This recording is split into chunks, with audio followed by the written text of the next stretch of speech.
Good afternoon, everybody. This is our mic check. If you can see, if you can hear, give us those thumbs up so we'll know that everything's working okay, and we will start promptly at 3 o'clock.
Hello everyone. Hope everyone's doing well today.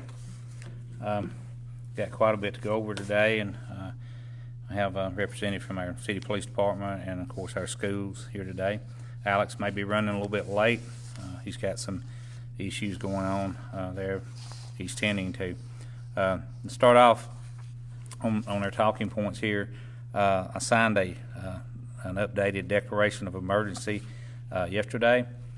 We've been already having problems, as I mentioned yesterday and the day before, with people coming in that possibly pretend to be roofers that are not, or that the cleanup people, different people that claim to be professional people that are not, and we've already had some experience that, and so this gives us a right to actually issue these permits, actually like we did during the storm, when the tornadoes came through in 11. And we'll actually be able to actually check these people out that come in and actually, as companies, and solicit your business as far as during this emergency to repair your roof or your siding or your house. And it helps. It actually creates a paper trail showing that they are legitimate, that they are bonded, they're insured, and that they are capable of doing the work without taking your money and leaving. So we did sign that. We got that started today. They're actually Dawn is working on right now. They may have them by now, but the actual permit that will go in their window, they'll have a sticker. We're using the same stickers we did during the tornadoes that came through back years ago, and it'll have a permit number that'll tie them to this office.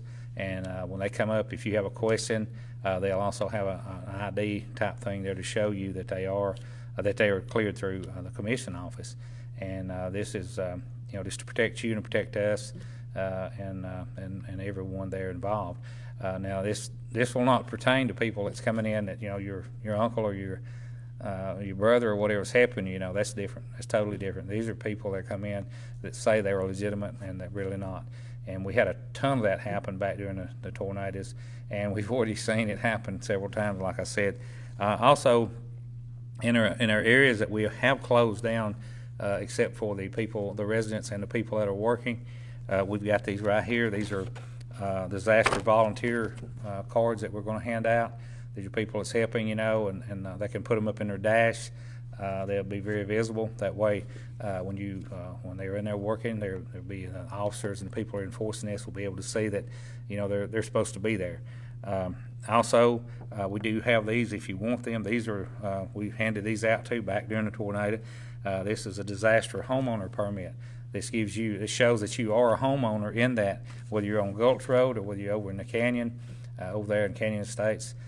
Because we started enforcing that yesterday. People going in and out there. If you've noticed, we've got the signs up. We got some signs on Gulch there going in and out today, and this will last on through next week till people kind of get back on their feet and get things going.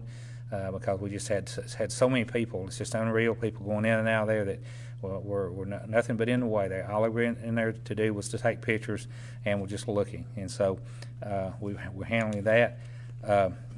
To get these right here, as far as the volunteer worker and all, I'm going to put several of them in my vehicle. You can call my number, 667-8999, area code 423.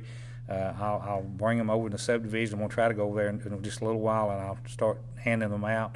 And also Carrie, she'll be able to help you too there. She'll have some of them with her, and we'll just try to get those distributed out today and tomorrow, for you at the homeowners and your volunteers too. So just give us a call, and we'll try to get you that, where you can be identified.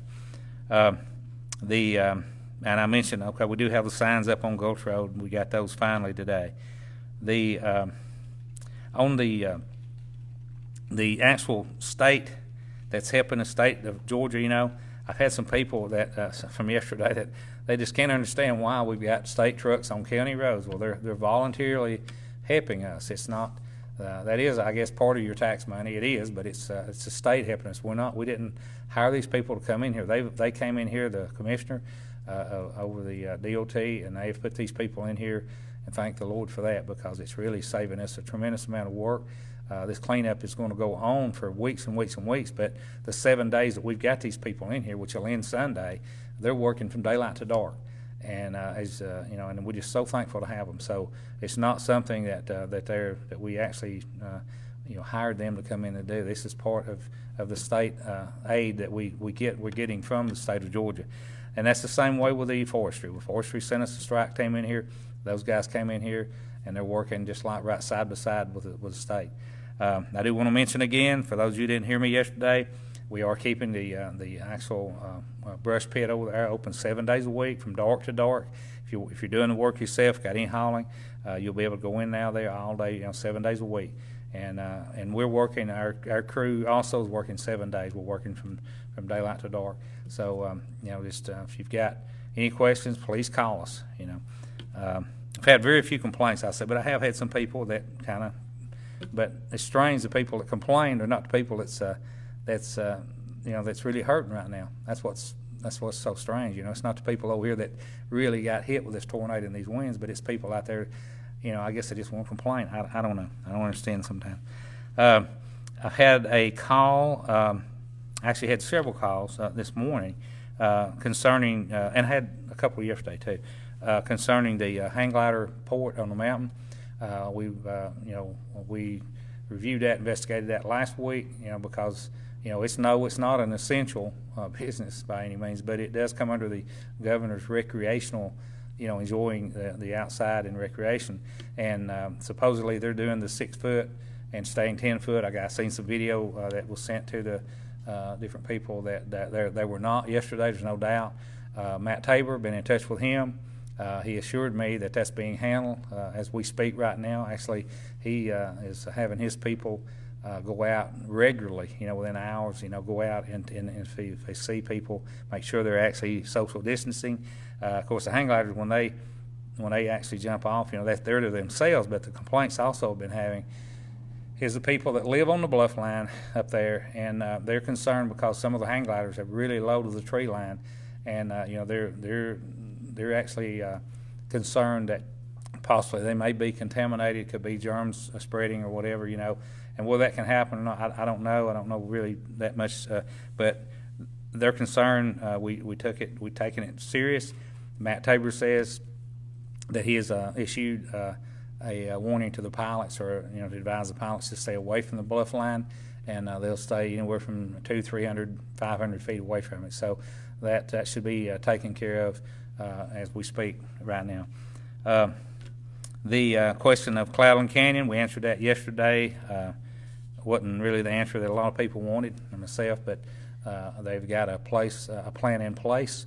It's really a good plan. I mean, as far as they're going to be turning a lot of people away out there this weekend, today and all the way through Sunday, because it's really they're going to actually enforce that 150 car vehicle, and once they're in there, they're shutting her down, and it'll be shut down for several hours until maybe 20 cars will leave or 15, and and for the ones that still want to hang around there, they'll be on. They've got a website or a text. They'll text these people, and they'll let 10 cars in or 20 cars, but they're not going to let the traffic at all build up.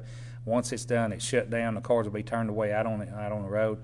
They've got several more DNR people, law enforcement people coming in. State troopers are involved in it also, and now the campers and all that's had reservations there previous today or to this month or to today, they will be allowed in there, but they're not going to let them cause any kind of traffic. They're going to bring them on around and bring them on in.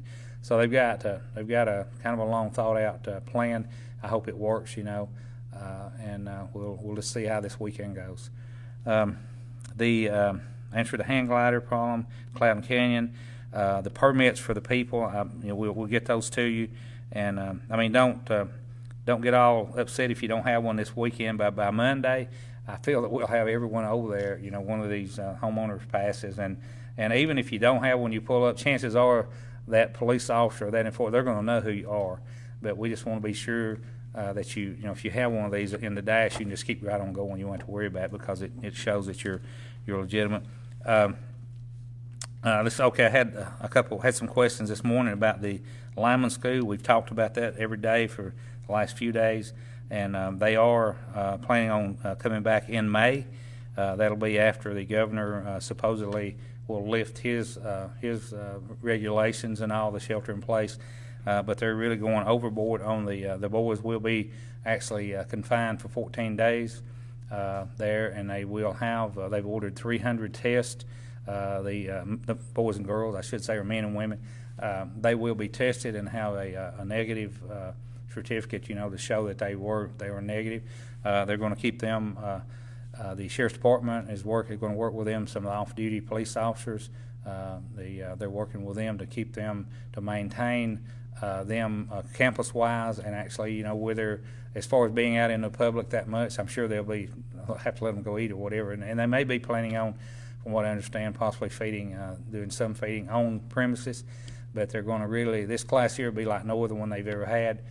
They will actually enforce, as much confinement as they can to these young men and women, but they really spend a lot of time and they spend a lot of money to actually ensure our safety as much as the people that are working there, which is their staff, and also the boys and girls. So the plan looks good right now. The kits should be in, the testing kits, and like I said, that's going to be on into May when this happens, which will be after the shelter in place is over.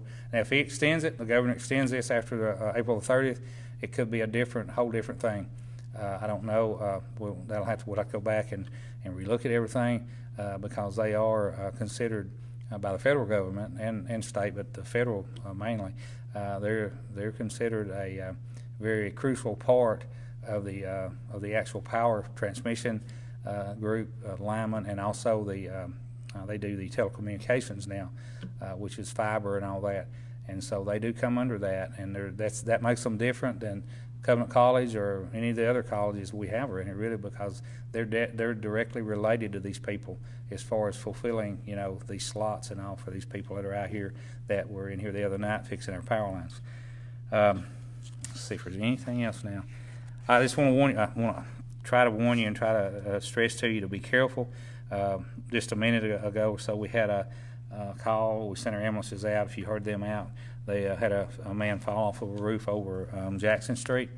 I'm not sure, how bad the injuries are, but he did fall 6 to 8 feet and landed on concrete. So please be careful.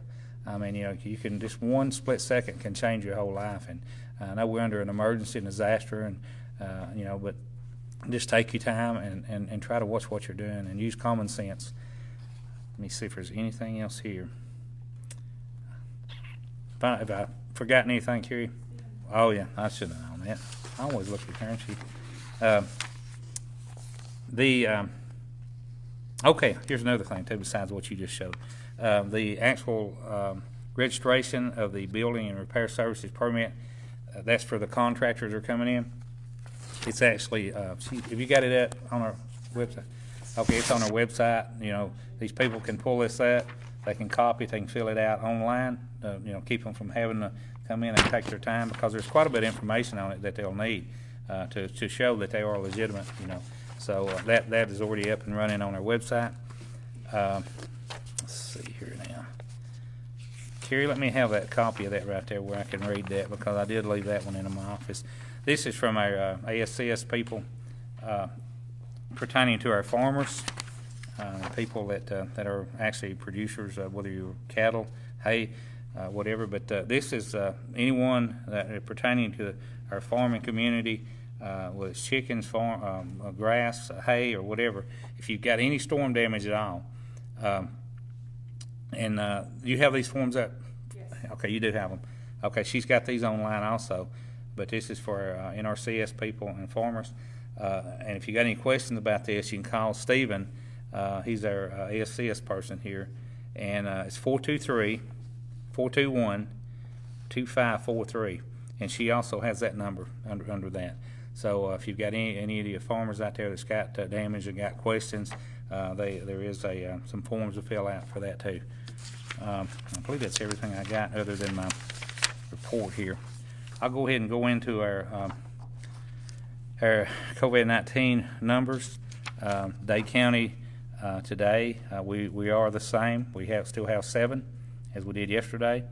And as I mentioned yesterday on that, I was kind of surprised to learn this, that actually really never thought about it. But as long as these people, whoever they are and wherever they are, have got that their license or their identification says Dade County, they could be anywhere in the United States or anywhere. If they actually come down and with this and they're saying that they're positive, then we're going to get that hit, here in Dade County. So, they could be in the county and they might not be. But right now we don't have any information as to tell you what community these people are in, or of course who they are. We don't care about their names or whatever, but that's something that under the HIPAA laws we were informed that's as long as what we have the right to know is to know that they are from Dade County. Now the difference, the people that do have a right to know, not so much a name, but in the rest, as I said yesterday, are people that actually might have transported them from Dade County or from wherever they were picked up. Anyone that's been around them and that had contact with them.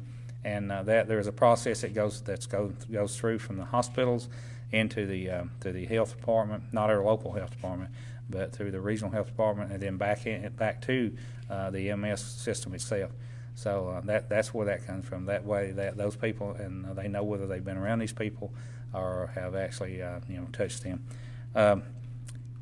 Getting back to this, Walker County, they still have 13 from yesterday.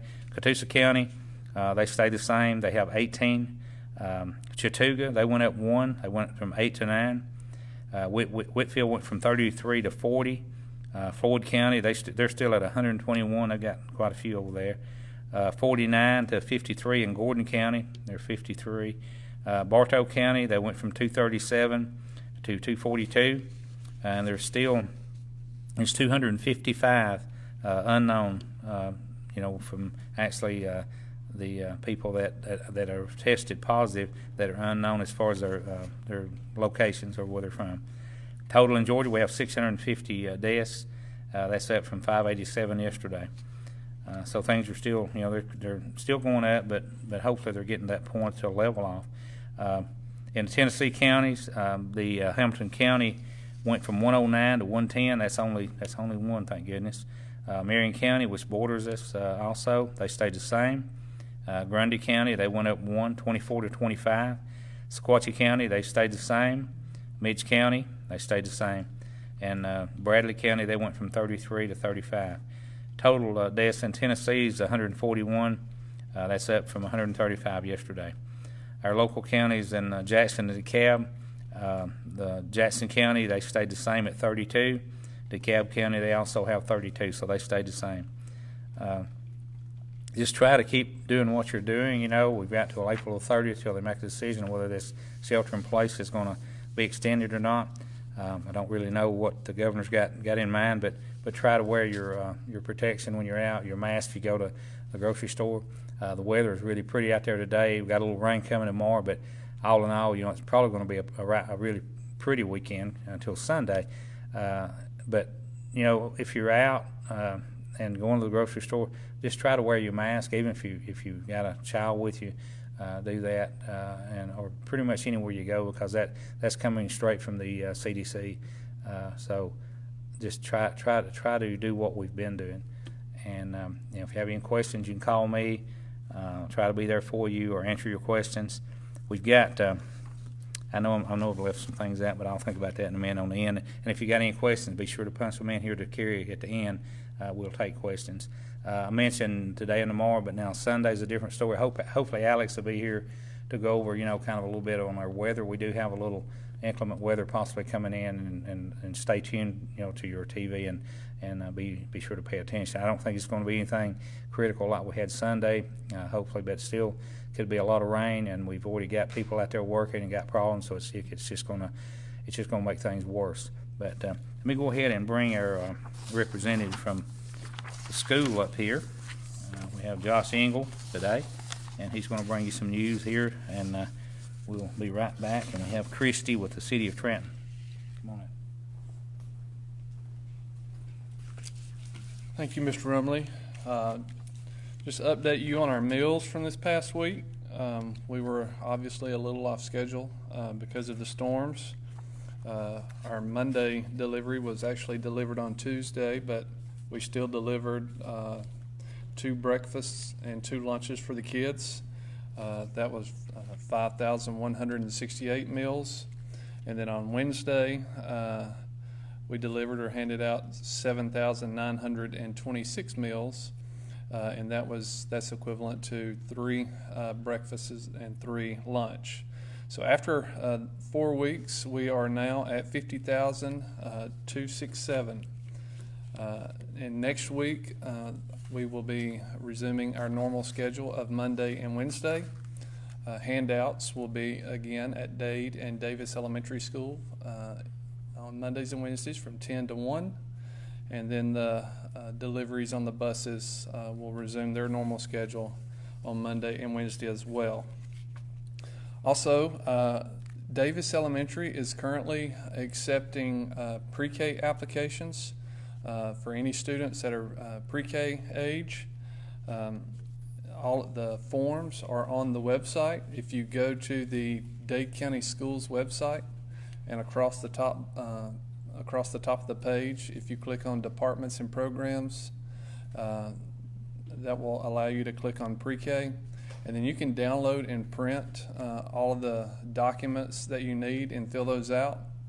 And then if you, on Mondays or Wednesdays when they're handing out meals, if you want to turn that documentation in, they will certainly take it. And that's at Davis Elementary. Currently, the pre-K program at Dade Elementary is full, but we still have spots at Davis Elementary. Thank you, and again, we'll be delivering and handing out meals next week on Monday and Wednesday. Christy.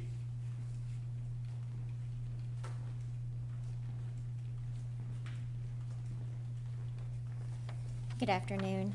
I'm Trenton Police Chief Christy Smith. I've got a couple of new things to bring up, but before I do that, I wanted to thank everyone. Our town just never ceases to amaze me. We've been out helping clear roadways in the city with our city streets, and we've seen neighbors helping neighbors and strangers coming in with chainsaws to remove debris. Our off-duty officers came in the night that it hit without even being called in to respond to those areas that were hit the worst. My officer, Dylan Floyd, and my detective have all been out also cleaning debris along with the street department since this has happened. Our server at the PD was hit, so we're able to be flexible a little bit more with what we can do, so that's helped us some, but I have confidence that our IT, Daniel Jones, and Alex will get that back up and running for us. Thank you to those who continue to respect the shelter-in-place order and continue practicing your social distancing. It is the health and the safety of our citizens that is the goal of the order. It's not any type of punishment, so please adhere to this, as it is just temporary, but it will have huge lasting impacts on our situation. It's going to take all of us working together to make that successful, so I thank you for that and for the many people that are coming in and helping us. This morning I received a call from our Tri-County Food Pantry on Sand Mountain. They wanted me to remind everyone that they would be open today between 3 and 5. She also wanted me to let everyone know that if you haven't qualified in the past, you may qualify now. If you've had a loss of income or a huge reduction in your income, they're basing this off of just this past month's income. So they're located at the top of Sand Mountain in the blue building behind the church at the four-way. Also, this morning I got a call. The Trenton Police Department, Tri-County Food Pantry, and the Chattanooga Food Bank are going to partner up, and we will be distributing 200 food boxes, grocery type items for those families who are in need and have been affected by the storm. The tentative schedule for that will be May the 4th, and it will be held at the Dade County Elementary School. I spoke with Dr. Harris this morning, and she was gracious enough to give us permission to use the awnings there and the rear parking as a food distribution site.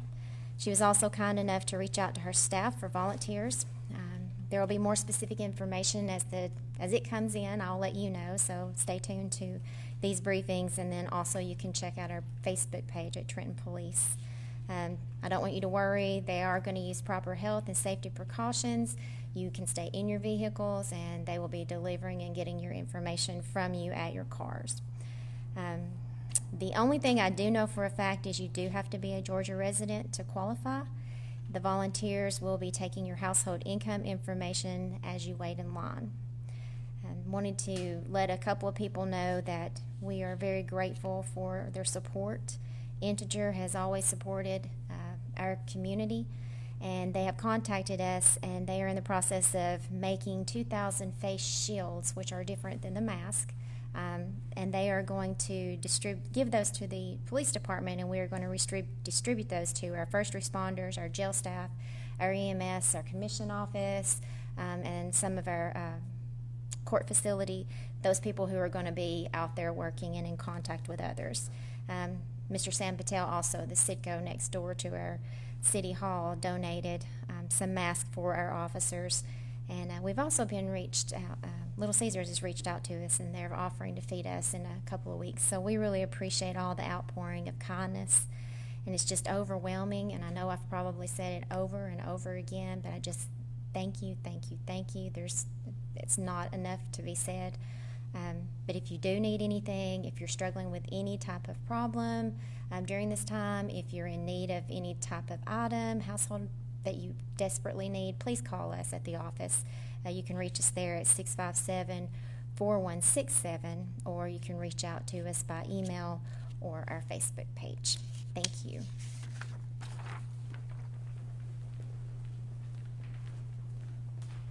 Thank you, Christy. I also want to mention Alex evidently is not going to make it, and He sent me some information. he's what now? He sent me some information if you want me to share that. Okay, I was just going to tell him, on the FEMA and GEMA, as far as we haven't heard anything at all yet, as far as if we're declared or not. As far as I know, a lot of people's asked that question today. The people that that have damage. I also want to remind you, to be sure if you do have damage, of any kind from the tornado or direct wind, 706-657-4111. Call that number, and they'll take your information and put you on that list. So 657-4111. So be sure to call that. And also, if you want to volunteer, if you do that's the number to call right there.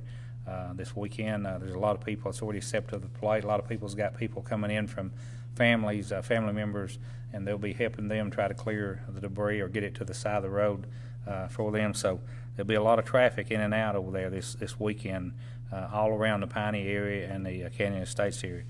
Had a question too. A couple of people mentioned about why that we are not grinding all of our material instead of burning it. The reason being is because of cost, money.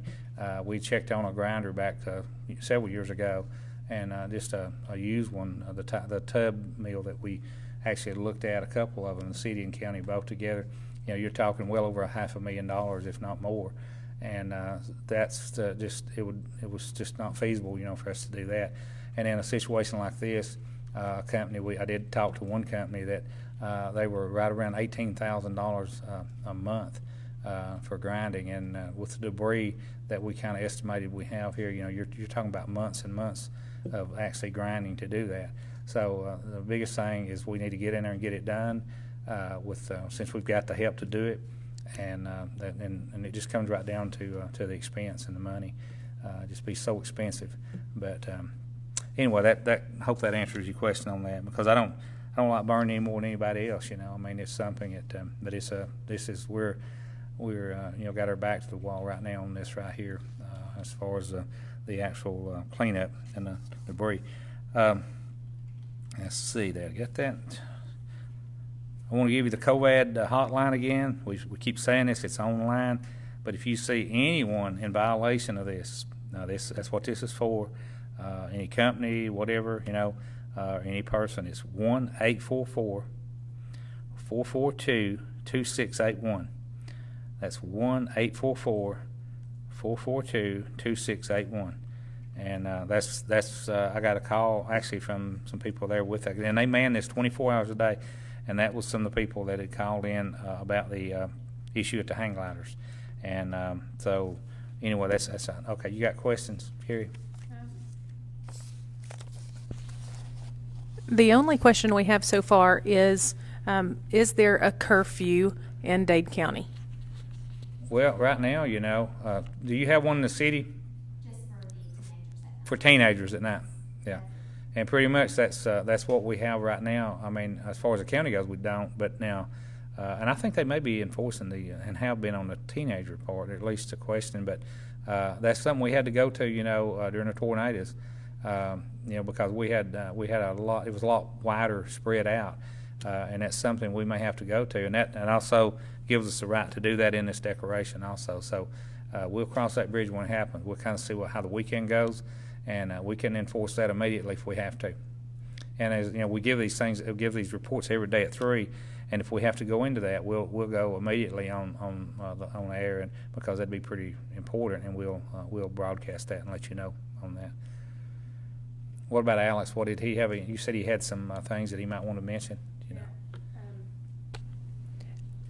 Alex just wanted to let everybody know that we have a new count for the tornado damage. There were 12 total destroyed homes, 7 with major damage, which means they're still livable but have major structural damage. He said they are keeping an eye on the storms, and we'll keep everybody posted as they progress. If you want to report storm damage, just call 706-657-4111. If you think they missed you, go ahead and call that number. Also, if you want to volunteer, you can call the same number, 706-657-4111. Okay, good. And I do want to stress to you that we are working 7 days a week. Our people are out there. The state will be here to Sunday, so there'll be a lot of traffic this weekend. I don't like working on Sunday any more than anybody else, but in an emergency like this, I've had some people that kind of frowned on what I said yesterday about us working on Sunday, but this is there again. They were in a part of the county that's not hurt. They're not feeling it. So we'll be back tomorrow, 3 o'clock, and or sooner if we have to, need to be. Easy to reach, 667-8999. That's my phone, 423 is area code.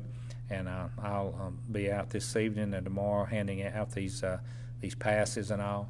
And like I said, don't panic if you don't have one tomorrow through the weekend, because Monday kind of, you know, by Monday, everyone should have one that needs one. If not, you can call my number, like I said, or call the office, 657-4625, or go online with Carrie and let her know. And she or myself, one will make sure that we'll get you one immediately. So appreciate everyone tuning in, and just hope you stay safe. And we'll see you tomorrow at 3 o'clock. Thank you.